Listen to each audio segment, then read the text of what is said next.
Imaginez-vous plongé au cœur du mystère le plus fascinant qui soit, la conscience. Vous savez, cette petite voix intérieure qui commande vos journées, ce sentiment de « je suis moi » qui vous accompagne depuis toujours. Mais d'où vient-elle? Et surtout, est-il possible de la comprendre vraiment?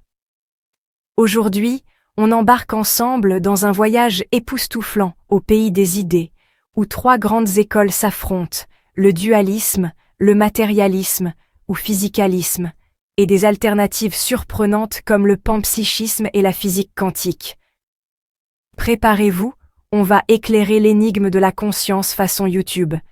Captivant, clair, rythmé et sans détour. On commence avec le dualisme. Sans lui, impossible de saisir tout le reste. Depuis René Descartes, il nous susurre à l'oreille que l'esprit et le corps sont deux substances radicalement différentes.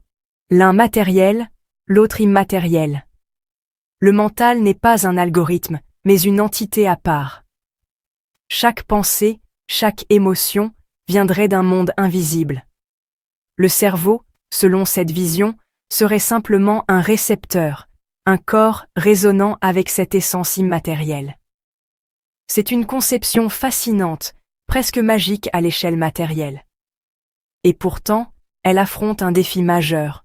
Comment deux réalités aussi opposées interagiraient-elles? Ce qu'on appelle le problème de l'interaction. Si l'esprit est immatériel, comment influerait-il sur le physique? Et comment la matière, un simple amas d'atomes, pourrait-elle jamais activer nos idées et nos lois mentales? On y reviendra. En face, on trouve le matérialisme, ou physicalisme, qui nous dit « Oubliez les mystères, la conscience. C'est juste du cerveau qui fonctionne. Pas de substance immatérielle, tout est neuronal. Nos pensées, émotions, rêves ne sont que la danse complexe des signaux électriques et chimiques dans la matière grise. » Francis Crick, un génie de la biologie, renchérit. Le cerveau est le seul moteur dont on a besoin pour rendre compte de la conscience. Daniel Dennett, quant à lui, fustige l'idée de fantômes dans la machine. Ces entités spirituelles intervenant dans nos cellules. Pour lui, la conscience est un phénomène qui émerge lorsque des mécanismes assez complexes tournent ensemble, un peu comme l'intelligence artificielle. On atteint un seuil où la machine devint consciente, sans substance cachée. Mais attention, cette vision a ses limites. Elle explique parfaitement les fonctions cognitives, la mémoire, la reconnaissance, les décisions. Ce sont les fameux problèmes faciles de la conscience. Le vrai casse-tête, c'est le hard problem. Pourquoi ces processus font-ils l'expérience du ressenti? Pourquoi y a-t-il un « je ressens la douleur » plutôt qu'un simple traitement d'information? Même si on décrit chaque circuit, chaque interaction chimique, il reste une question. Pourquoi est-ce que ça fait quelque chose plutôt que rien du tout? Ce fossé du ressenti, c'est l'énigme centrale de David Chalmers. Alors, les matérialistes avancent d'autres théories scientifiques avec des concepts fascinants. Le Global Neuronal Workspace, GNW, et la théorie de l'information intégrée, IIT de Tononi. GNW décrit la conscience comme une diffusion massive d'informations à travers le cerveau, un peu comme un réseau social neuronal. IIT, elle, propose de mesurer le niveau de conscience par le degré d'intégration de l'information.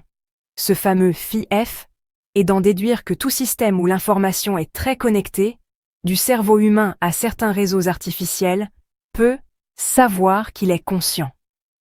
Ces approches ne règlent pourtant pas le hard problem.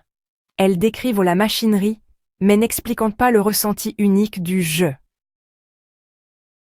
Face à ces visions, l'esprit humain ne renonce pas, envie d'un modèle plus complet, alors le panpsychisme entre en piste.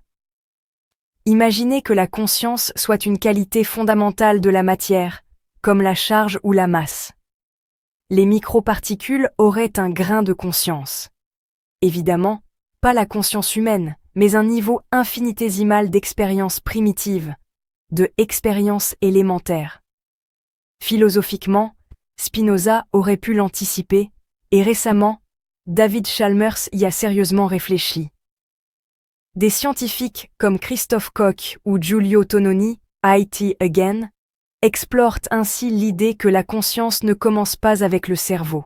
Elle est partout, mais ne s'organise en conscience humaine qu'à un certain degré d'intégration. Une vision radicale, poétique, et si on n'était qu'un niveau amplifié de cette cosmogonie sensible. Certaines formes de panpsychisme vont encore plus loin, en parlant de cosmopsychisme. La conscience serait comme un champ, une force émergente de l'univers, à l'instar du champ gravitationnel. Paul C. Maucombe développe même une théorie du champ de conscience, Consciousness Field Theory, où la conscience serait un véritable cinquième champ de la nature, avec des particules fondamentales, des psychions, dansant et interagissant avec les ondes électromagnétiques. Là, on atteint des rivages de science-fiction, mais avec des maths, des sciences et des idées aussi folles que fascinantes. Et puis, il y a ceux qui regardent du côté de la physique quantique. Roger Penrose et Stuart Hameroff proposent une version sérieuse OR qui s'appuie sur les microtubules des neurones.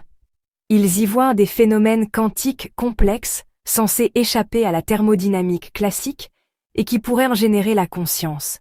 Cela dit, cette piste est controversée, car le cerveau est chaud et bruyant. Les états quantiques y sont difficiles à maintenir.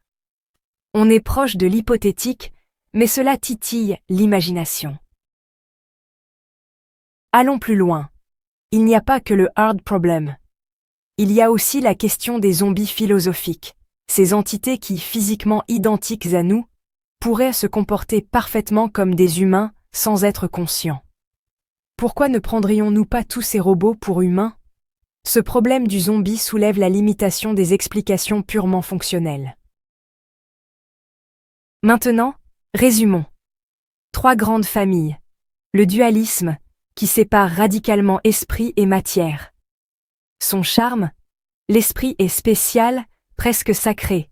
Son ennemi, le comment de l'interaction reste opaque. Le matérialisme, qui nous donne la base neuroscientifique. Son credo, pas de mystère, pas de fantôme. Mais il doit encore expliquer le ressenti subjectif. Les alternatives, panpsychisme, physique quantique, consciousness field, qui tentent de combler l'écart entre matière et mental via des idées innovantes, parfois audacieuses, qui veulent réenchanter la matière. Chacune répond partiellement, mais aucune n'offre la solution finale. Pourtant, la recherche avance. Sciences cognitives, neurosciences, philosophie, physique, informatique, tous convergent vers une meilleure compréhension de la conscience. Et dans un futur proche, de nouvelles approches hybrides pourraient émerger, mélangeant neurosciences, infothéorie, chimie quantique et métaphysique. Imaginez, un jour, on pourrait cartographier précisément la conscience, mesurer son niveau d'intégration de façon objective, comprendre la transition matière-esprit, peut-être même créer des intelligences douées de ressenti. Des efforts comme l'IAIT, GNW et les recherches en intelligence artificielle sont déjà en route. Ce n'est pas qu'une question académique. Au cœur, c'est aussi une question d'identité. Qu'est-ce que c'est qu'être moi ? Et pour vous, spectateurs, c'est là le kicker. Vous, moi, nos expériences, nos douleurs, nos joies, nos désirs, ces choses sont-elles seulement des interactions neuronales ? Ou bien, y a-t-il un mystère plus grand, un poème cosmologique caché dans la matière ? Le débat dépasse les labos, il concerne chacun de nous. Pour conclure, la route est longue, mais chaque chapitre de la conscience nous rapproche un peu plus du mystère. Le dualisme conserve son charme ancien, le matérialisme avance en chiffres et en preuves, les approches radicales tâtonnent entre philosophie et science. Et au centre, le hard problem demeure, nous rappelant que la conscience est peut-être la frontière ultime, Ce que nous pensons être la réalité pourrait n'être qu'une fenêtre sur un monde encore plus insaisissable. Alors, gardez l'esprit ouvert, car c'est peut-être vous, chers auditeurs et auditrices, qui, en partageant cette vidéo, en posant la question, contribuerez dans quelques années à dévoiler ce mystère. La prochaine révolution pourrait naître de cette interrogation simple. Pourquoi quelque chose plutôt que rien? Et si ce quelque chose n'était pas seulement la matière, mais l'expérience elle-même? Merci d'avoir suivi ce voyage incroyable. La conscience n'a pas fini de nous surprendre.